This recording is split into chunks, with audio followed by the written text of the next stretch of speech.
Welcome to the OFM podcast. I'm your host, Peter Defty. We love to talk about all things metabolic. And so today I have Dr. Alicia Newsom on the podcast, and she specializes in women's health and particularly in the hormonal space, which is, if anybody knows anything about metabolism or hormones, they're completely interrelated and intertwined. So ladies, gentlemen, even gentlemen, because you're going to understand a lot more about how women work from this. Let's do a dive into things related to women's health and that whole interaction of hormones and metabolism and how that produces outcomes that we can apply in real life. So, Alicia, welcome. Welcome. Thank you so much for having me here today. This is one of my favorite topics. Like you said, hormones are tightly intertwined with our metabolic health. So important. And a lot of times we just think of hormones just living over here in a silo by themselves, but our bodies are so amazing and everything is deeply connected. Well, and that's an important point you bring up, because this is the kind of conversation that needs to be had and that people really need to focus on, because what is not talked about enough is that institutional academia and scientific public literature, because of the scientific method, you isolate things into their silos and then try to control the variables. And that's not how biology works in real world application. And so while we can learn something about that particular aspect, say a certain hormone or a certain metabolic pathway, it doesn't exist in a vacuum. It exists in this very dynamic matrix. Yes. Hormone balance. It depends on so many different things. Insulin sensitivity, which I know is very important to you as far as insulin signaling, mitochondrial energy production, metabolic flexibility, inflammation, like all of it is so deeply intertwined. And like you said, it's like if we have we have a cardiologist and we have an endocrinologist and there's someone that you go to for a gastroenterologist, like all of these different specialties that are not looking at the body holistically and just looking at one specific thing. 100%. And that's why we get down to, like, our program's called OFM because it just came down to me that when I was working with athletes, that's your foundation. And then when I started to do the deeper dive, not just to be able to use it as an energetic performance fuel, but then wait a second, fat metabolism is what drives everything. Your hormones are created via lipid metabolism. Your cell walls are all lipids. Yes. That's right. Your mitochondria, and it's all done on fat, whereas glucose is simply a fuel. Yes. Yep. That's so true. And I love how you bring up even down at a cellular level that membrane of like our cells is made of fat, over 50% saturated fat at that. So thank God for that. I was just on the phone with a client and we were talking about exactly that, because he got a prescription for this really highly refined omega-3. And we were talking about the whole thing about saturated fats and omega-3s and how omega-3s, you like, everybody says fish oil, right? Fish oil this, or sardines, or this highly refined. It's like, yes, it's a good oil, and yes, we're out of balance, but polyunsaturated, you can get too much of a good thing, because polyunsaturated are the types of fatty acids that are most easily oxidized. Yes. And people don't realize that saturated fats are actually the good fat, because that's the reason your body puts them down first and uses them last, because they're so stable and resist oxidative stress. Yes. And people even will take those good oils, like even you think about extra virgin olive oil, and then they're like frying food with it, sauteing vegetables, and that's just it's oxidating it. It's now you've got this rancid oil that's creating inflammation in the body. No, 100%. And so this is, and the thing is what I've come to conclude is, like, in terms of fat metabolism, because it is such a dynamic and complex thing, because fat is not just used as an energy source, it's the carrier for all these metabolic physiological processes that make us, right?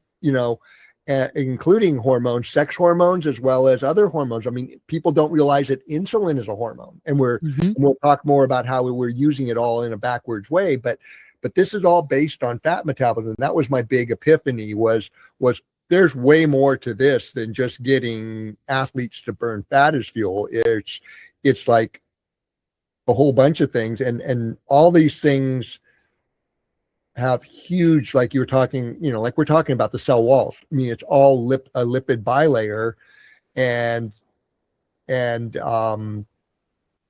this is where things, we're going down to these things people don't see because you and I are geeks, right? Yeah. But that outcome of a cell wall fatty acid compositional structure and the inflammation that's created by reactive oxygen species on those surface layers has huge implications into how somebody feels and their hormonal balance. Yes, because that lipid bilayer, that area around the cell, it has all of these different receptors in it. It has receptors for estrogen and progesterone and insulin and vitamin D, and everything needs to be able to get into the cell. And then also toxins need to be able to get out of the cell, because you have everything going on in the cell as far as ATP and the mitochondria, all of that. And if it's inflamed, if you're inflamed all the way down at a cellular level, it creates issues with, information getting in and toxins getting out. That's right. And cell degradation and the mitochondrial functioning optimally. Yes. Yeah. So why don't we get you to talk about what you're seeing with women, and then you and I can get geeky, and hopefully we don't lose people and they start to read. This is really good because, it's like I say, men are simple. I mean, yes, and men are simple, and it doesn't just extend to our physical presence, but also the way we process things in our brain emotionally and psychologically, right?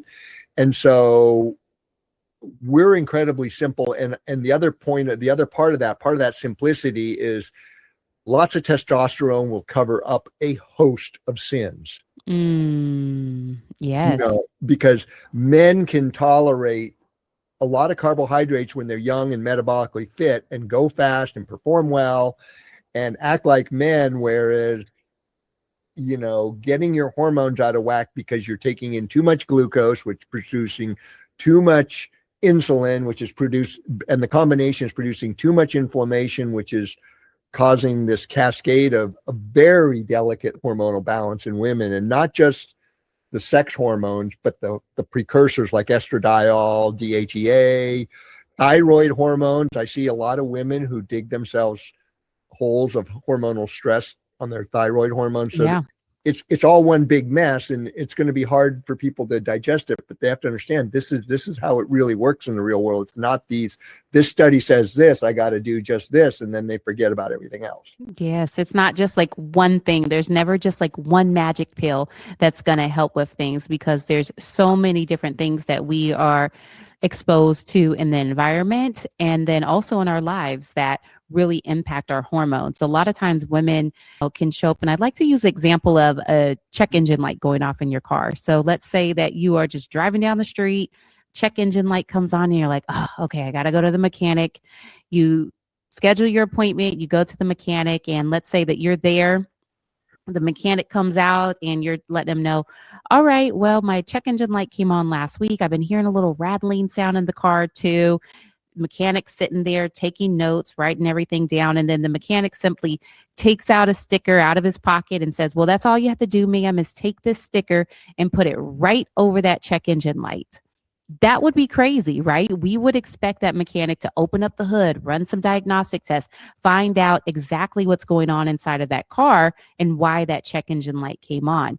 And a lot of times doctors do that, but then we also do that to ourselves. We have these check engine lights, these signs that are coming up where we're having afternoon crashes, needing coffee and all types of things to be able to get energy throughout the day, trouble losing weight. Like you said, like women, and I know men when they're younger able to lose weight really easily, but then women, if you're getting older and you're doing a lot of things that you did before, and now you're having stubborn weight that you can't lose, check engine lights going off, right? If you're having digestion issues, bloating, constipation, diarrhea, if you're drinking water or eating broccoli and you're getting bloated, that's a sign there's something going on inside of your body. That's that check engine light going off. So a lot of times women come to me, they're struggling with fatigue. They don't feel as mentally sharp as they did before, ability to focus. They're having trouble sleeping at night, funky digestion issues, trouble losing weight. Those are some of the main reasons women come to me. And then what we do is we really get underneath the hood and find out what's going on with them. Yeah, looking at the root cause rather than putting a Band-Aid on a symptom of a root cause. Yes. Right. And that's how that first line standard of care gets done, unfortunately. And here's the thing. I think modern medicine is a miracle when it comes to acute life savings interventions. Absolutely. Right. But, because cost savings and convenience have invaded our modern man-made construct, and we're suckers for the convenience, right? Yeah. I mean, we all want it to be easy if we can. And giving somebody a pill or a shot of the GLP-1 agonist, which if we were metabolically healthy, we have GLP-1, our bacteria are producing in our gut, right? Yes. We wouldn't need all this stuff, but that involves a more individualized and nuanced and contextual thing, along with some work. Yes. Yeah. There's a lot of things that just get overlooked and we don't look at. And I take everything back to stress. So, and that can be, and like you said, with women, a lot of times we have all these different hormones. Estrogen causes us to be a little bit more insulin sensitive, right? But that's changing throughout the month. And, we have a little bit of testosterone, we've got progesterone during our luteal phase if we're having menstrual cycles. And then cortisol is a big one. Cortisol and insulin for me are really like the king of the hormones or the queen of the hormones, right? And they're often overlooked when we are discussing and talking about hormones and metabolic health.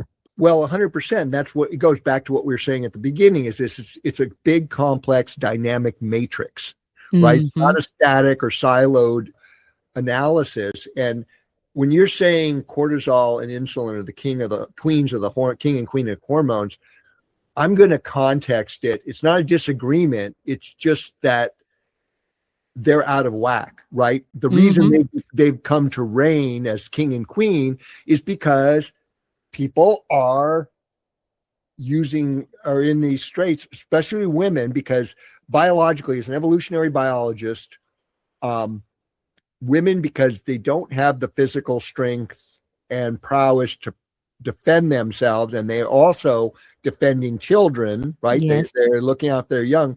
Their stress triggers, psychological stress triggers, are much more sensitive and finely tuned. Same thing with the hunger triggers. Evolution has set up your hormones because you're eating and saving for two.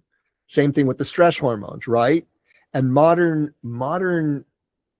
modern construct, as I call it, has told women in my lifetime that they're supposed to be see and do all. Yeah. And that's created a huge stress. And I've had a lot of women, when I've talked to them about this, they say, oh, because they're realizing that biologically, they're what I call their biological imperative. And I might get trashed for being, mansplaining and being a toxic male here, but biologically, women are literally hardwired to choose a mate, conceive, gestate, birth, lactate, and nurture their children. That's what keeps the species going. It's not men. I mean, you can look around right now and we're just blowing up the world with conflict because that's what we're programmed to do. And we're expendable, right? But what keeps the species going is that female biological imperative, right? And so you guys are just so focused on that. And I see so many females that are trying to be all and do all. They're told they've been brought up thinking they have to have a career, they got to look good, they have to have do sports, and you see them trying, but then their biological imperative is their children, right, or having children. And even women who don't have children, that nurturing hardwiring is there. And so I see it all the time, and it's like, if you're not with your children all the time, you don't reconcile and mitigate how that works. I see so many women who are in professional careers and they're torn because they're trying to be good at what they're doing, but they really want to know what's going on with my kid, right? Yeah. And so biologically, if in the traditional sense of the hunter-gatherer, the women were raising the children and doing some gathering and processing and all, but the children were always there, to the point where, get out of here, kids, go off and play on your own, and there wasn't that stress. Yeah. Right.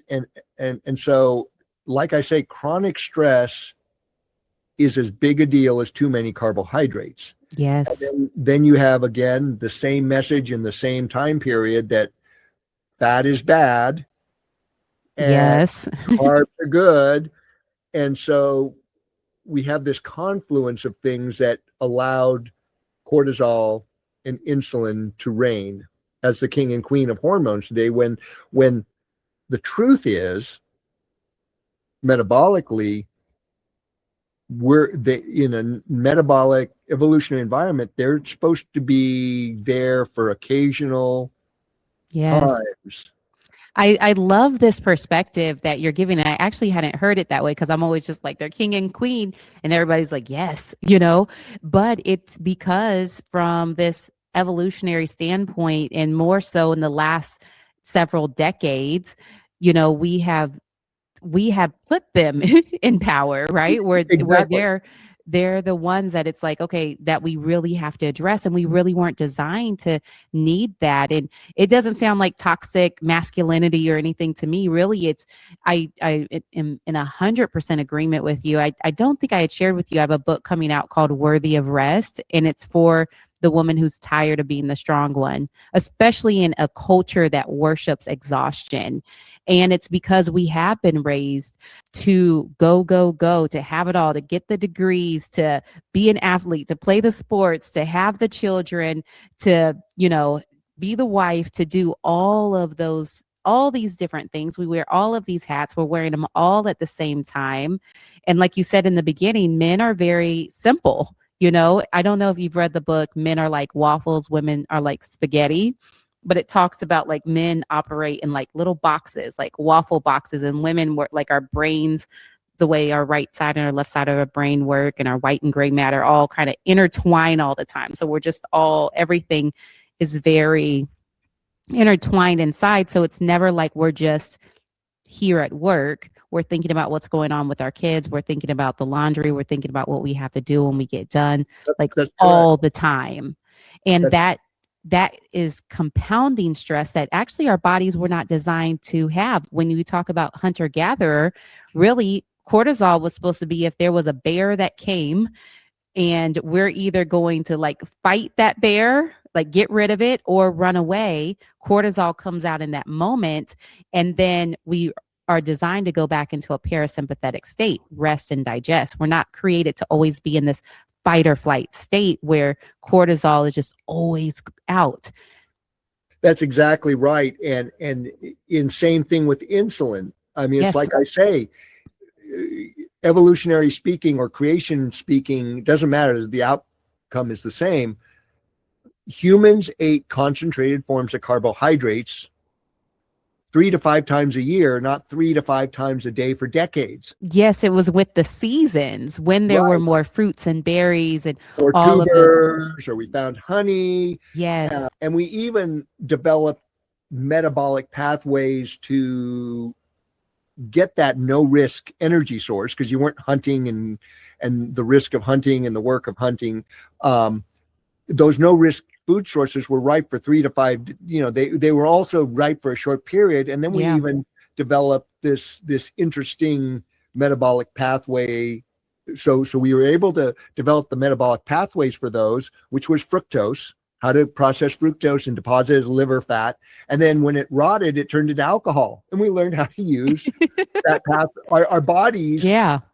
use, and the thing is those have been demonized. And I'm not saying they're good for you, but that in the evolutionary, when you step back and look in the evolutionary framework, it's fascinating because it's like our bodies develop these metabolic pathways, as inefficient and potentially toxic as they are. They were pathways to get that no risk food source. I love that example. Right. Yeah, that's so true. I never even thought about that with alcohol too. So, and when you look at like Robert Lustig's stuff on fructose, that's what got me thinking. Fructose and alcohol are essentially metabolically processed by the liver in the same pathway. And this leads me to the other one of the things we'll talk about more is the energy balance. And that is that when you have the alcoholic and non-alcoholic steatosis of the liver, it's due to energy balance being oversupply, underutilization. So all this energy and food source is accumulating, it's not being cycled through. And in that evolutionary, I'll use evolutionary because it doesn't matter. Like I say, it doesn't matter whether you're on one end of the spectrum of creationism or full-blown Richard Dawkins evolutionaryism, or somewhere in between, like most of us, right? The outcome is all the same. But in that environment that shaped us without human humans getting too clever. Yeah. It was a perfect balance of physical effort to hunger trigger, right? So we had that balance, and we weren't accumulating all this liver fat that wasn't going anywhere. And then with all these elements we're being exposed to in the modern environment, as you said, we end up with disease states because that you get steatosis of the liver because the liver's never clearing it. And here's another one.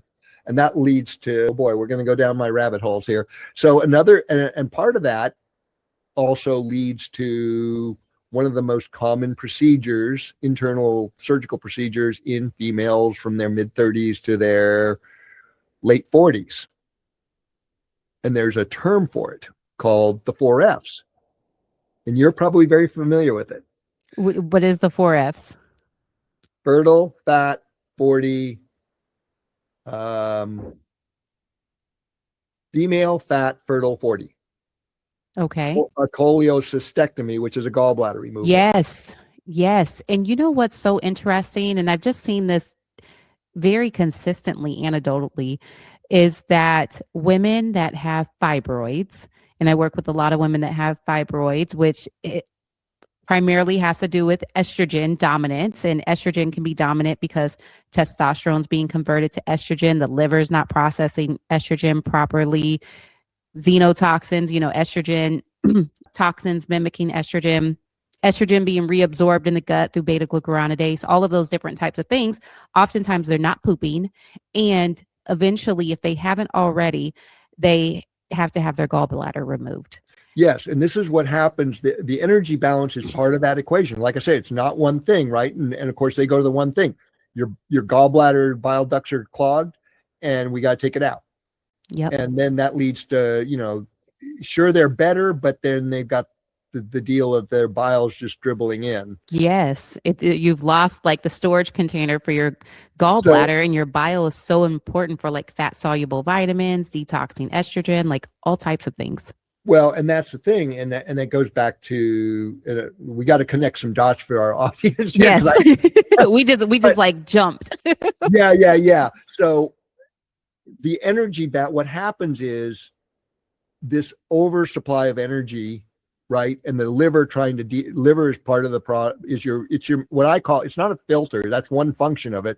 It's a metabolic alchemist. It converts one element into something else. Like it'll take alcohol and fructose and make it into liver fat, right? And then it'll take liver fat and make it into glucose and ketones and all kinds of marvelous things. Cholesterol, right? For milk, cholesterol for bile, right? So what happens is the liver gets backed up, right? And it's trying to, what do I do with all this energy? Well, I'm not making babies anymore. So I'm not making I'm not eating and saving for two, which means I'm not making a baby. So I don't have all that extra protein and fat that's going into making a baby when a female is gestating. I'm not producing milk, which is what all that cholesterol and fat is doing to make breast milk, right? And so women don't tend to realize they need to restrict and get into energy balance. And so what happens, and then with the message of you got to fear fat and not, they're not, and then now the fix, the quote unquote Band-Aid fix to the high carb, low fat diet was don't eat 3 big carb meals a day to spike your blood sugar, eat 5 or 6 little snacks. Eat right? them throughout the day. Right. So you're grazing, which totally screws up your ghrelin and leptin and insulin balance. And then you're never getting a good bile response. Your gallbladder's filling up. And then because you're not breaking a fast with a fat and protein rich meal, you don't get that good bile ejection that keeps the bile ducts clear.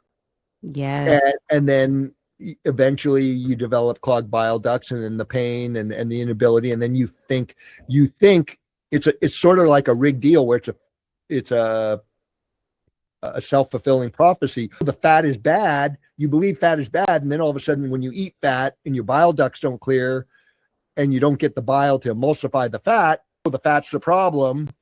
Yep. And then when now stay away from fat. Right. And then you get your gallbladder removed, and then you can't have a fat-rich meal because you don't have enough bile, but you got this bile dribbling into your GI tract. It's just a cascading mess. Yes. So energy balance is a factor, and like I said, in that framework of how nature shaped us, everything was in perfect balance, right? Our physical activities versus our hunger.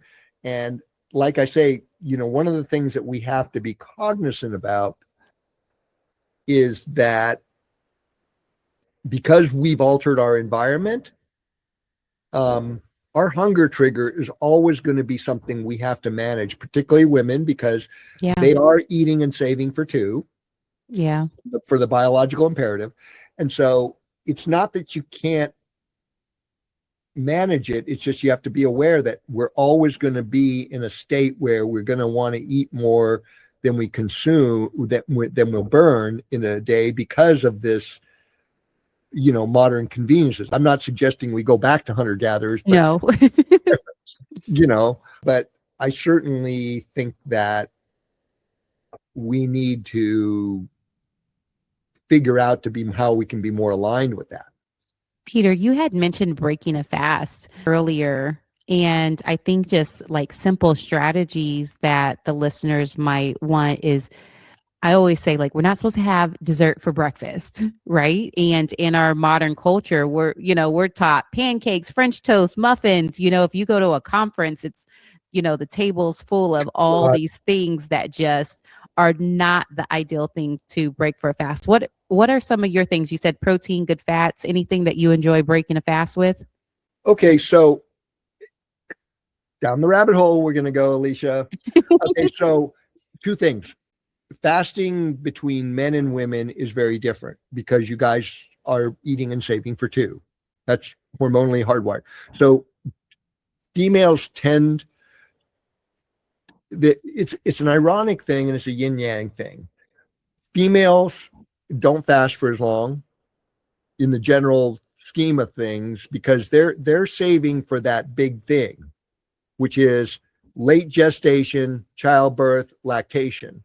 Because at that point in life, you can't hunt and gather very well.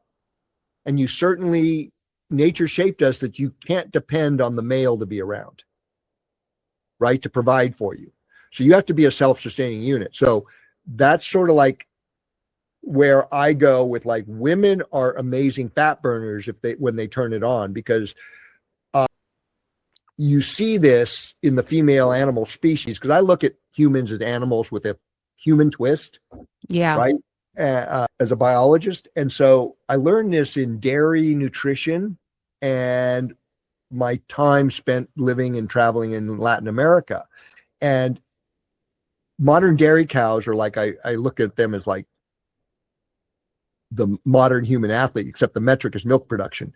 And they've bred these cows to be so good at milk production that when they calve and start producing milk, you have to watch them carefully because they will put all their energy into making milk to the deficit of the female. And so a dairyman has to manage the cow so she produces the milk they want to get, but not to the point where it's going to break the cow. Wow, if that isn't just an amazing metaphor and example of what modern day women, what we do to ourselves. Well, yeah, and so in third world countries, you see this where you'll see a young woman, like in her early 20s, and she's already developing back issues because she's got 2 kids on the ground, one at her breast, and she's doing essentially that. She doesn't have the resources, so it's coming out of her body. Yeah. In the case of modern women here, in the modern thing, we're getting too many calories, but we're not getting that right balance of nutrition. Yeah. And the first thing to go awry is the hormones, and because we're getting, this is complicated now, we're getting not enough of the right nutrition. We're having too much energy. And when you say energy, you mean food, right? Yes, calories, but not the right balance of nutrition, right? Yeah. The fat soluble vitamins, the minerals, and also the fact that because of this fear of fat and this emphasis on carbohydrates and snacking, we're trying to burn off all this excess energy or store it as fat, right? Mm-hmm. Or polycystic ovarian syndrome. Yeah, PCOS is huge. It's PCOS, really a metabolic issue. It's not the ovaries. PCOS is nothing more than a manifestation of insulin resistance, yes. right? Yes. I mean, all these things, your body is trying to get rid of excess energy it doesn't need. And in doing so, the metabolic pathways are deranged. Yes. And then causing the ovaries to produce too much testosterone. And then that's creating the hair on the face and losing hair where you don't want it. Women are basically losing hair where they don't want to lose it, and then growing hair where they don't. And then, of course, the issues with, difficulty losing weight and fertility and menstrual cycles, all of that as well, too. It's huge. And once you're in that modality, your ghrelin's going wild in your stomach. So it's causing that hunger trigger to go wild. Women are 2 to 3 times more sensitive to leptin. So they'll get leptin resistant, which is that signal that tells your brain I'm not hungry anymore. Yep. And to store fat or to release fat too. Exactly. Right. It's the dance of ghrelin, leptin, and insulin. Yes. So let's just kind of back up to the king and queen again, the cortisol, because this is all part of it, right? Yeah. Okay, so we're in the modern world, we're looking at insulin and similarly cortisol, but let's stay on insulin right now to simplify it. We're approaching insulin in the modern medical terminology completely wrong, because diabetes takes up like a quarter of all healthcare costs. It's rampant. Ooh. Okay. Okay. We're using insulin like as a blunt sledgehammer to drive down blood sugar. Yes. Yes. And I love that stat that you gave, just to back up for a second, that is 25% of our healthcare costs. I didn't even realize that. I always reference the stat that right now 88 million Americans, that's 1 in every 3 American adults, are pre-diabetic, and 84% of them don't even know that they are pre-diabetic. Well, in my book, if you're pre-diabetic, you're diabetic. Yeah. You're diabetic. Yeah. Okay, yep. and we're going into that. So we're using it as a blunt sledgehammer to drive down blood sugar, right? Yeah.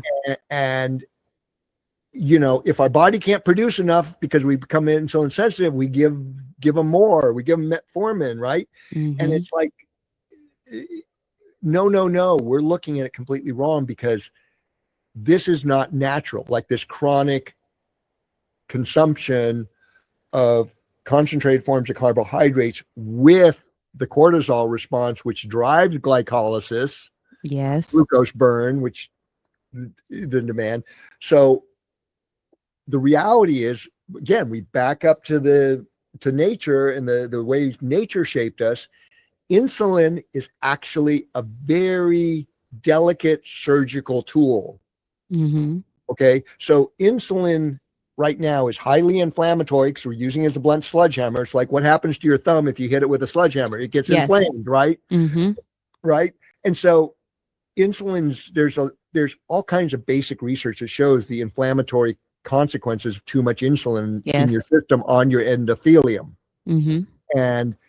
And combined with glucose, which is causing too much glucose causes glycation, which causes reactive oxygen species, which are free radicals, which is what HbA1c.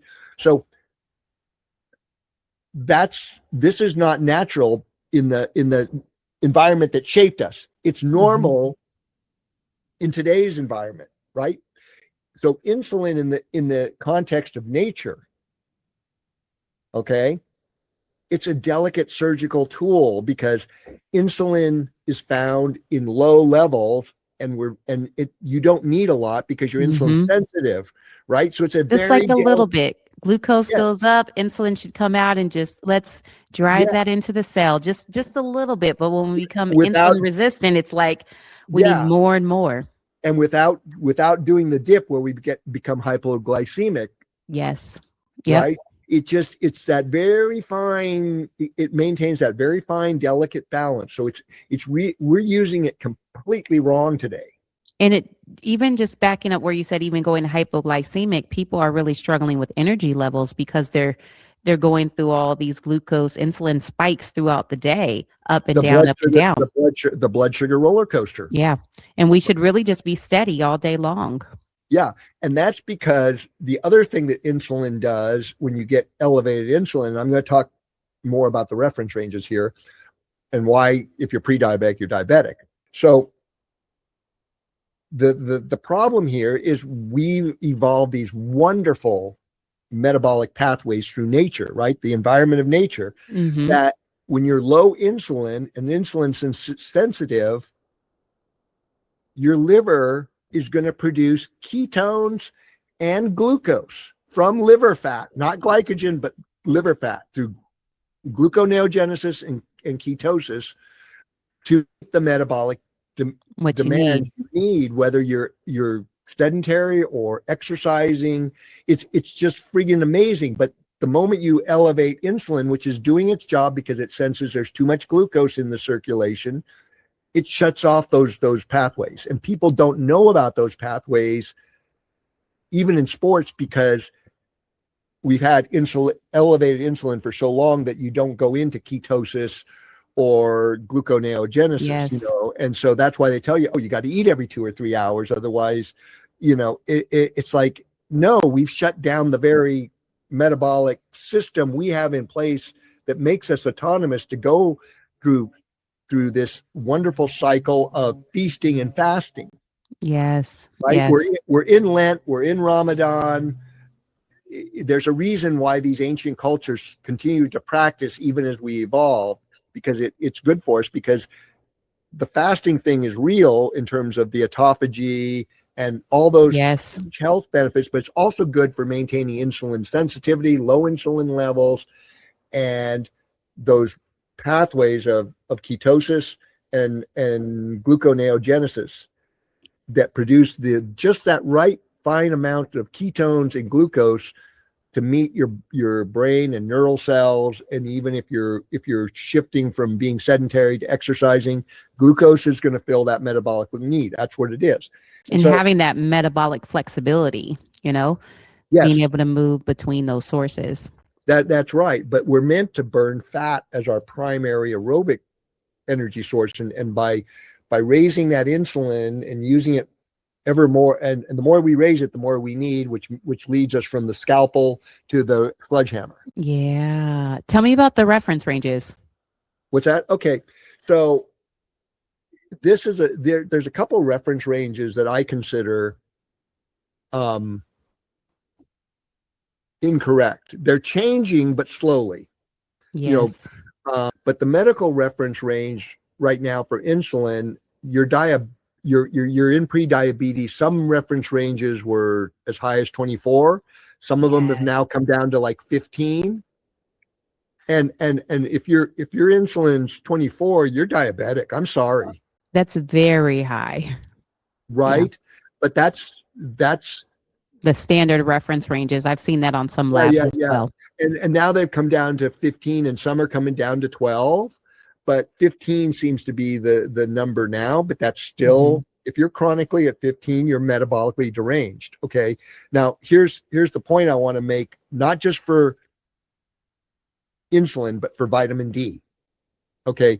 Because we want to understand the context. So we're not beating up on anybody. I'm not trying to create a war. I'm trying to create some understanding. Yeah. Okay. So the reason they do this is we're really robust. We evolved and adapted to become very robust. So when you get to say 24, most people once they get to 24, they're symptomatic of a type of a diabetes situation. That range from say 6 to 24 or 6 to 15, that's metabolic. You're metabolically deranged, but you're asymptomatic. Yeah. So 5 is what you use as well. I use 2 to 6 as ideal. I don't worry about 6 to 12 because you can have something happen and you can have an episodic rise, but it's something to be aware of. Between 6 and 12, 8, or more likely 8 and 12, I'm like, okay, this is something we just need to watch. If it stays there or trends upward, we got to intervene, right? But you can have, you or I could eat a bunch of carbs and our insulin will be there, but if we fast, the next day it's down to 4. Yes. Right? Yes. The other thing too, just for the audience listening, that reference ranges, I have a long career in pharmaceutical research, and in there, you're always running all kinds of tests and labs and stuff. And this is just universal in general, but reference ranges vary from lab to lab all over the United States based off from the averages of the people that come to that specific lab. So depending on if you're in Utah or Seattle, or you're in Alabama or Georgia, those labs could be very different from lab to lab as well. That's a good point. I never knew that. Yeah. And Peter and I are talking about optimal labs. And those are just the labs, like he said, once you hit pretty much disease state, like if anything's popping up on your labs as abnormal, that's now there for disease state, conventional medicine, traditional route of diagnosing disease. But we're talking about like optimal states and also being preventative and seeing things before you get an awful diagnosis like diabetes. Right. And this is why I focus on the metabolism, is because like you're metabolically deranged, but you're asymptomatic. Yes. Right. And it takes a while, like for that disease state to progress. So like like you were saying, young people, they're metabolically fit. All of a sudden life happens and they're aging, so their hormones aren't as strong to overcome. And then all of a sudden they start this little bit of derangement because they're not making the changes they need to make. And they've got this buffer of years. Yes. Before the reference range has them symptomatic of a disease, right? Yes. And so modern medicine is looking for that symptom that, unfortunately, they put the Band-Aid on the symptom, not say, this is something that's much more complex. And typically, they're not even testing fasting insulin at all. It's usually just like glucose and A1C, which only gives us a small picture of what's going on there, because glucose could still be in a good range at maybe 88, 85, something like that. But then your fasting insulin, like you said, could be all the way up in the 20s, and there it's still getting the job done, but you're having to use much more insulin than you want to, like you said, instead of like just a little scalpel, like we're doing minor surgery here, bringing it down nice and easy. We're having to hammer it down with much more insulin than your body is designed to need. Yeah. And that's the rub. And it's like, the thing is metabolic derangement happens way ahead of actual symptomatic disease. And this is the same thing. and I learned this really with vitamin D. And once again, vitamin D and fasting insulin, you have to advocate for, and sometimes strongly advocate for, Yes. to get it added to your blood work. And to me, I'm okay with the standard, the comprehensive metabolic, the blood stuff, and the lipid panel, right? Mm-hmm. Great. Okay. But vitamin D, 25 hydroxy vitamin D, and fasting insulin should be on every panel with those. And then, of course, if there's some other things going on, you may throw in a high thyroid panel. You might throw in some sex hormones, like, for a woman that's got some symptoms, but you don't really need those. You can get, if you use the reference ranges I recommend and you recommend, you can get a pretty good snapshot of somebody's metabolic health. Yes, absolutely. From triglycerides, vitamin D, and fasting insulin. Okay. And this is a contextual thing. Again, modern world versus the one nature built us upon, is if you're in the context, and I'm going to use the heart disease thing, right? The cardiovascular. Mm-hmm. Okay. In terms of heart disease, I get it. Okay. If you're a standard American on a standard American diet, and you're going to probably have elevated insulin, elevated triglycerides, and because you live inside and you're not exercising, your vitamin D is going to be in the tank. Low. Yep. Right.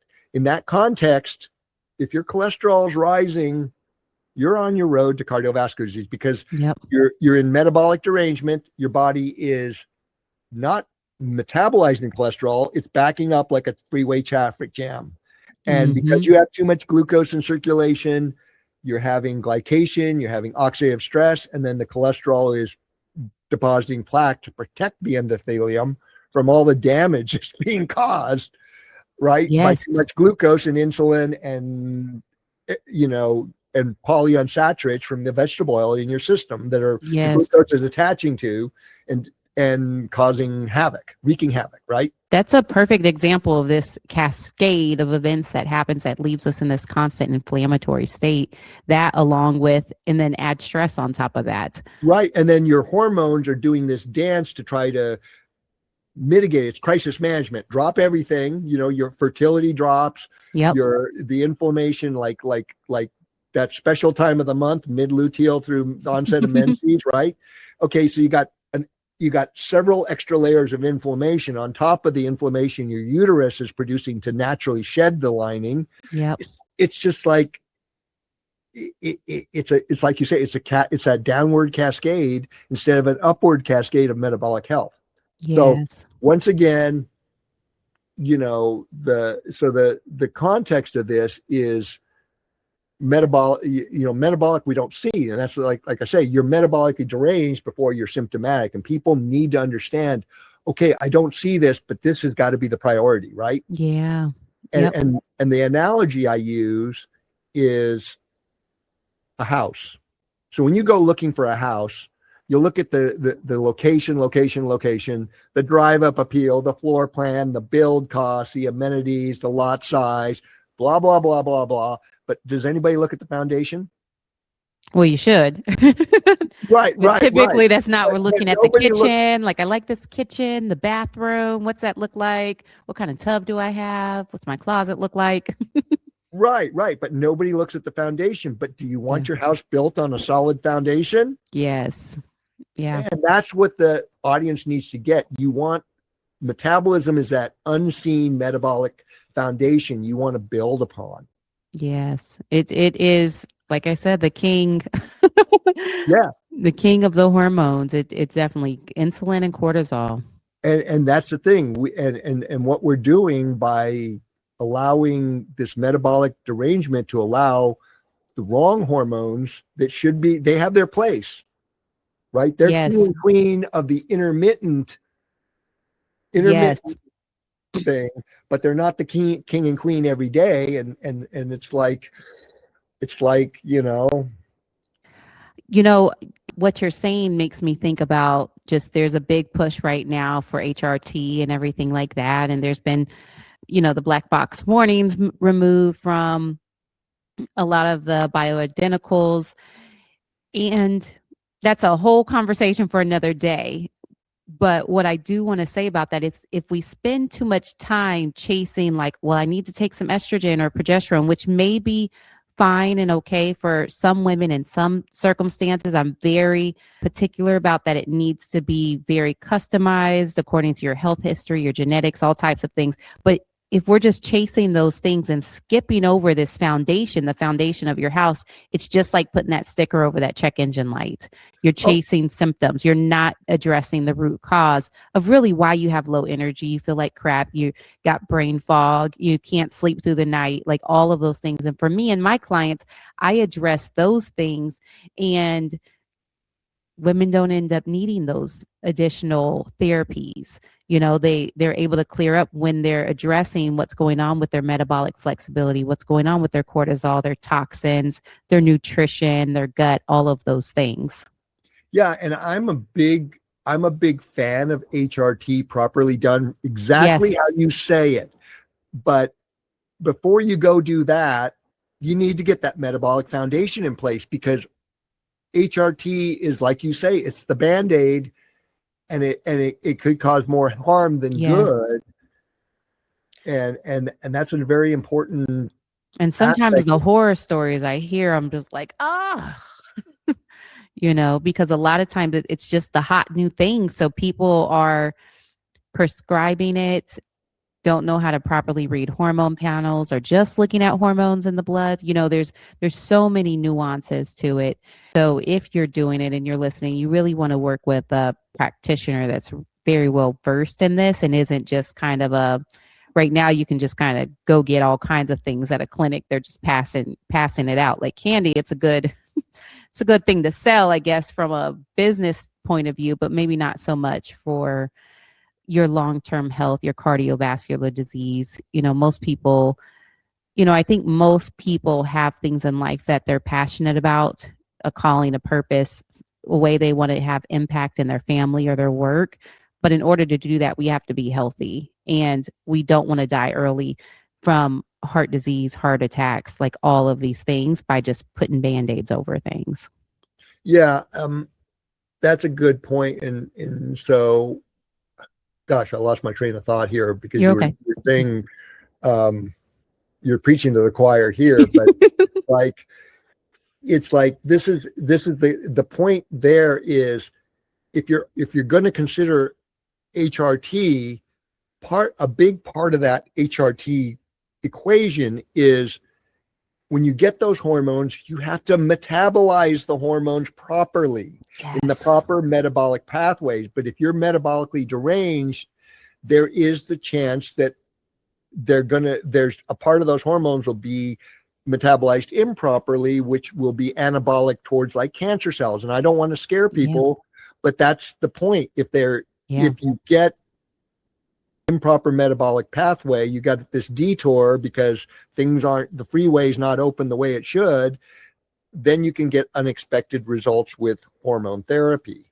And so that's why it's so important to get your metabolic house in order. And again, we're super robust. Like, we're always burning fat. If we did not metabolize and burn fat, we would be dead. But we're supposed to be metabolizing fat all the time. And that's our major source, because in that energy synthesis, we also have the synthesis of all these things, the infinite amount of different biological processes that make life literally a miracle.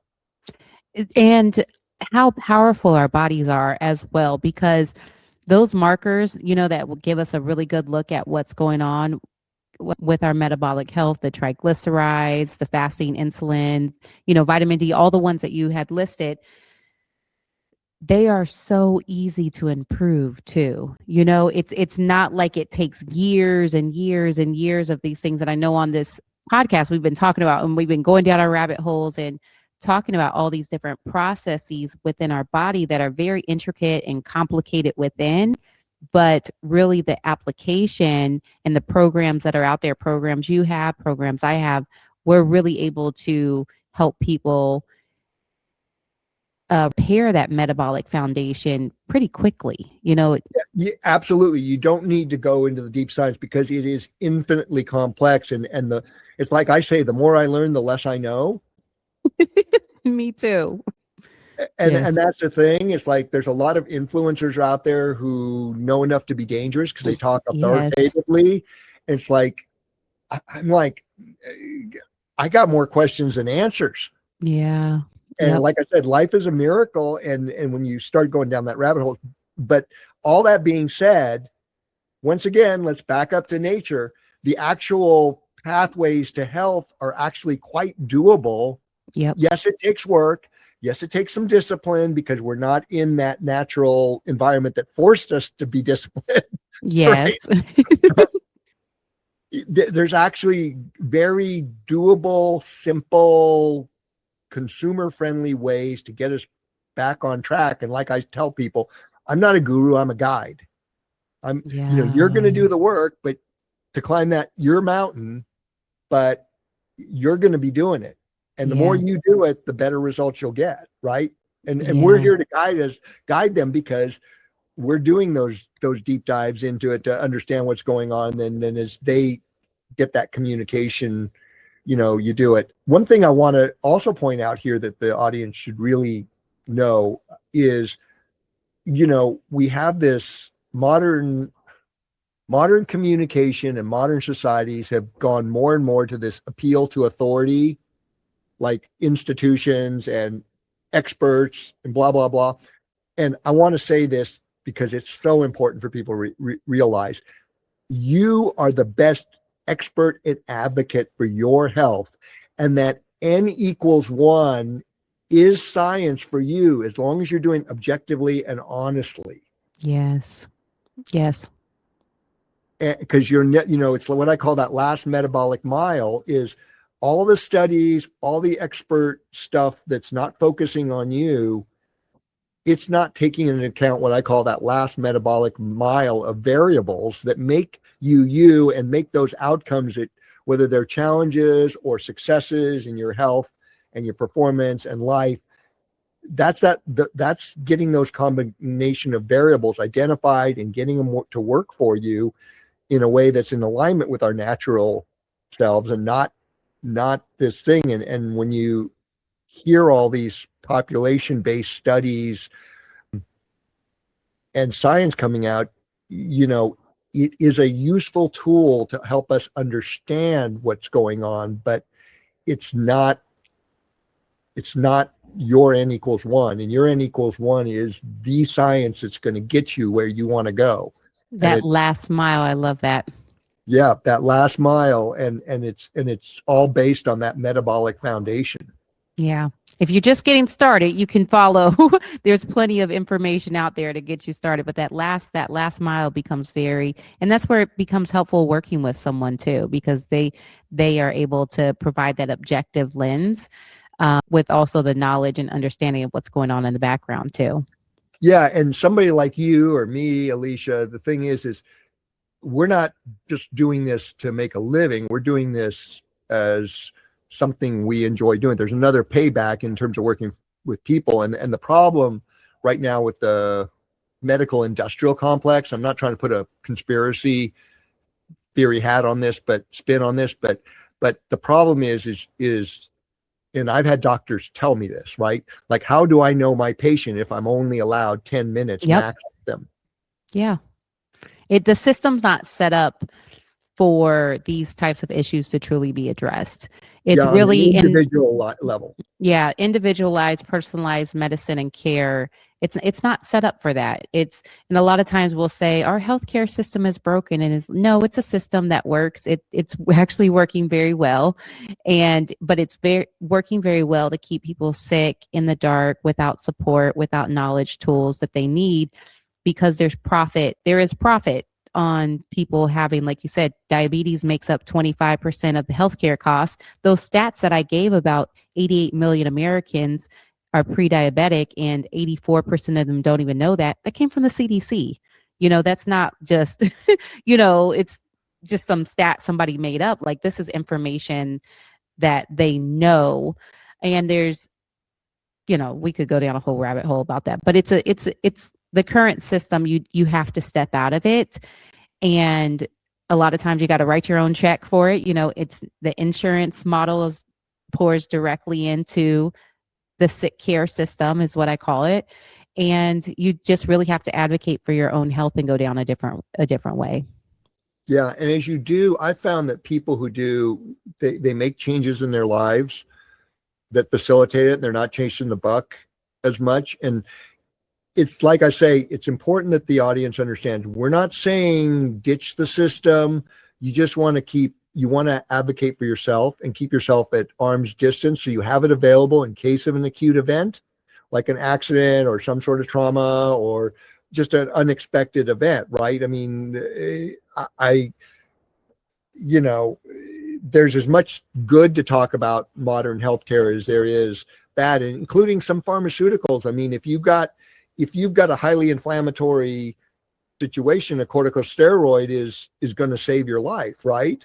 Absolutely. We want our lives saved. Our nation is one of top tier when it comes to life-saving procedures and all of that. Like if you're having an accident, you're having a heart attack, all of those different types of things, you want to be here when it happens. Yeah. And that's the thing. All the advancements in the last 20 years in medicine have really been made in critical care, not in standard. Yes, critical care is where we excel. But when it comes to chronic disease, these chronic inflammation within the body, metabolism, all of those, we're not. It's business as usual. Yeah. Yep. Yeah. Yeah. So how do we find? So how do people find you, Alicia?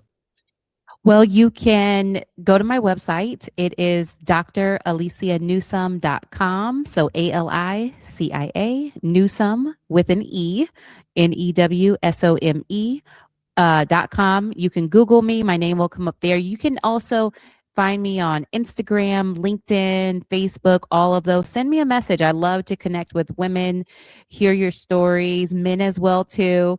Although I primarily serve women, and sometimes men are like, help my wife. So yes, send me a message. And you can also go to draliciagifts.com, just draliciagifts.com. And I have a free gift there for your listeners on stress and resiliency, and energy that you can download.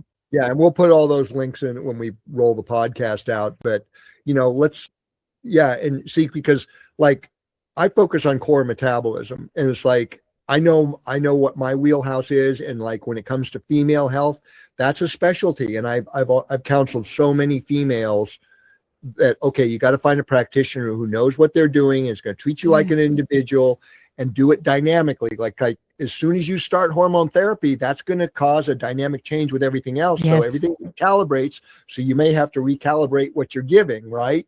And so they have to understand that it's not a cookie cutter, commoditized thing that is easy to maximize profit with, but it doesn't give the end user an optimal solution. It may work here, it may work in general, like you might be better, but are you optimal? And people really need to get figure out that they need to be optimal metabolically.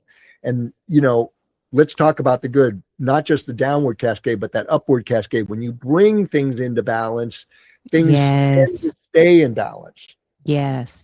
And it impacts the rest of your life. So instead of, having low energy or that trouble losing weight or digestion issues or just not feeling like yourself anymore, now you have energy to play with your kids. You have energy to work on your passions or to go hiking or to spend time with your loved ones. You just feel better all overall. You're not snapping at your partner. You just feel good. It's so much better. You have a libido. You have a libido. All of those different types of things. So yeah, absolutely.